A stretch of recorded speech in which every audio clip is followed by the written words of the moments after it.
19ാമത്തെ വയസ്സിൽ എന്നെ കൊണ്ട് ഒരു IoT സ്റ്റാർട്ടപ്പിന്റെ പ്രോഡക്റ്റ് ഡെവലപ്പ് ചെയ്യാൻ പറ്റുമോ? Hi, I am Mahadev and this is part 2 of building an IoT startup at age 19. Idea മൈൻഡിൽ സെറ്റ് ആയതുകൊണ്ട് ഞാൻ ഒരു പ്രൂഫ് ഓഫ് കൺസെപ്റ്റ് ഉണ്ടാക്കാൻ വേണ്ടി തുടങ്ങി. ബേസിക്കലി ഒരു പ്രോട്ടോടൈപ്പ്. എല്ലാം ഓക്കെ ആയി സെറ്റപ്പ് ചെയ്ത് ഞാൻ വർക്ക് ചെയ്യാൻ തുടങ്ങിയപ്പോഴാണ് റിയലൈസേഷൻ വന്നത് IoT ടെക്നോളജീസിനെ പറ്റി ഒരു വലിയ ഐഡിയ എനിക്കില്ല എന്നുള്ളത്. So I took a step back and decided to learn everything from scratch. ഇതൊക്കെ പഠിച്ചപ്പോൾ തന്നെ എനിക്ക് മനസ്സിലായി എൻ്റെ ഐഡിയ സിമ്പിളായിരുന്നു. സ്മാർട്ട് ഡിവൈസസിനെ അങ്ങോട്ടും ഇങ്ങോട്ടും സംസാരിക്കാൻ വേണ്ടിയിട്ട് എനേബിൾ ചെയ്യുക എന്നുള്ളതായിരുന്നു. സോ അതിന് വേണ്ടി നമുക്ക് ഈ ഒരു പ്രോട്ടോകോൾ യൂസ് ചെയ്തിട്ട് ബിൽഡ് ചെയ്യാൻ വേണ്ടി കഴിയും. പിന്നെ ഞാൻ സമയം കളഞ്ഞില്ല, ഞാൻ പ്രോട്ടോടൈപ്പ് ബിൽഡ് ചെയ്യാൻ സ്റ്റാർട്ട് ചെയ്തു. After a lot of efforts and research ഒരു റാസ്ബെറി പൈയും കുറച്ച് കോഡും യൂസ് ചെയ്തുകൊണ്ട് ഫൈനലി നമ്മുടെ പ്രോട്ടോടൈപ്പ് റെഡിയായി.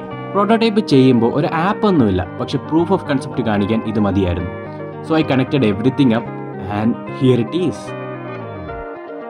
ഇനി നമുക്ക് വരുന്ന അടുത്ത പാർട്ടുകളിൽ ഈ ഒരു പ്രോട്ടോടൈപ്പിൽ നിന്ന് ഞാൻ എങ്ങനെയാണ് ഒരു റിയൽ MVP യൂസബിൾ ആയിട്ടുള്ള ഒരു പ്രോഡക്റ്റിലോട്ട് എത്തിയെന്നുള്ള കാര്യം നമുക്ക് നോക്കാം.